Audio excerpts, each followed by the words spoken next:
একটা প্রশ্ন করি, আপনি কি সত্যিই সফল হতে চান?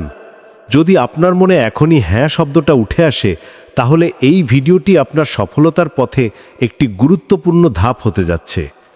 কারণ পরবর্তী কয়েক মিনিটে আপনি জানবেন এমন কিছু গভীর সত্য, যা আপনার মনের বিভ্রান্তি দূর করবে, আপনার ফোকাস বাড়াবে এবং আপনাকে সাফল্যের আরও কয়েক ধাপ কাছে নিয়ে যাবে।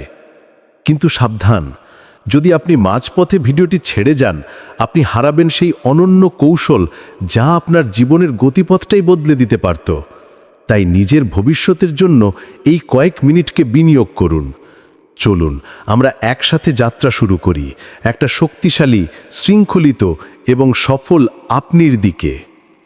একটা কথা মনে রাখবেন, সাফল্য আসে মাঝে মাঝে করা কাজে নয়, প্রতিদিনের ধারাবাহিক চেষ্টায়। আর হ্যাঁ, আমাদের চ্যানেল মোটিভোল্ট সাবস্ক্রাইব করতে ভুলবেন না, কারণ আমরা বিশ্বাস করি সত্যিকারের সফলতা জন্মায় জ্ঞান, শৃঙ্খলা এবং আত্ম উন্নয়নের অভ্যাস থেকে।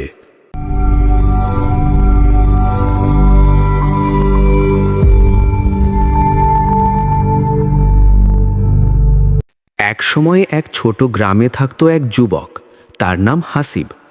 স্বপ্ন ছিল একজন মহান লেখক হওয়ার।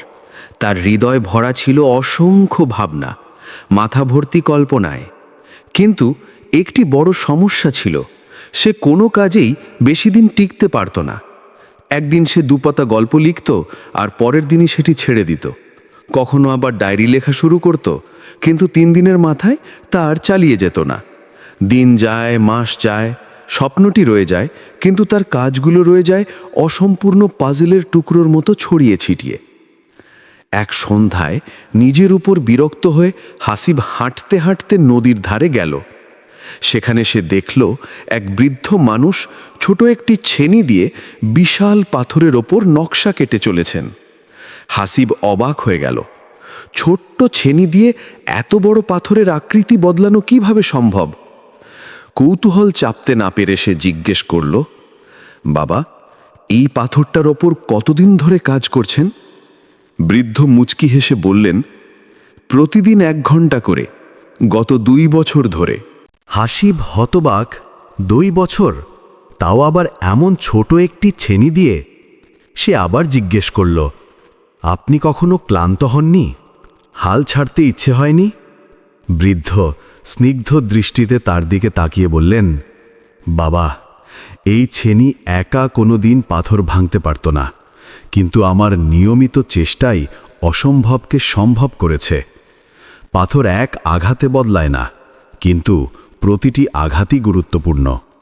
সাফল্য আসে জোরে আঘাত করার ফলে নয়, আসে বারবার আঘাত করার ফলে।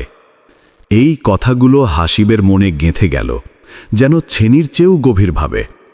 সেই রাতে সে বাড়ি ফিরে সিদ্ধান্ত নিল নিয়মিত তার শক্তি নিজেই পরীক্ষা করবে।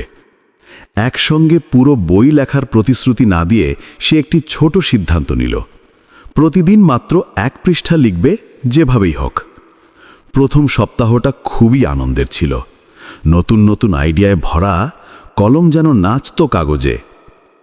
কিন্তু কিছুদিন পর চলে এলো আলস্য, সন্দেহ আর অনুপ্রেরণাহীন সকাল বিকেল।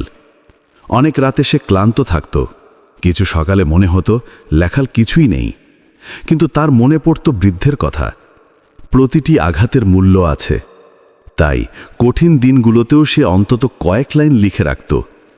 দিন গড়ায়, সপ্তাহ জমে, মাস পার হয়।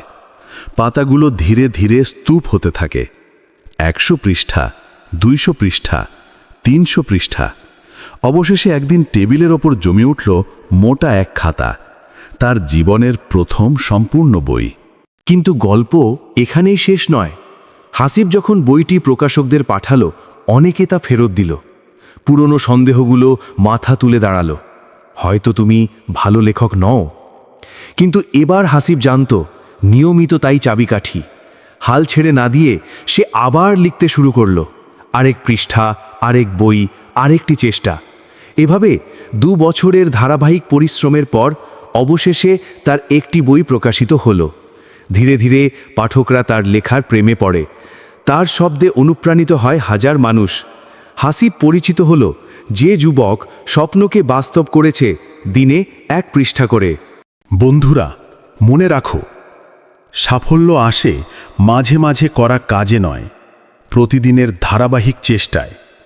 যেমন পানির ফোঁটা পাহাড় কাটে, যেমন ছোট ছেনি পাথরকে রূপ দেয়। তোমার ছোট ছোট নিয়মিত চেষ্টা একদিন অসাধারণ ফল আনবে। যদি গল্পটি তোমার মনে একটুও আগুন জ্বালায়, তাহলে সেই আগুন নিভতে দিও না, আজই শুরু করো। সাফল্য একদিনে তৈরি হয় না, প্রতিদিন তৈরি হয়।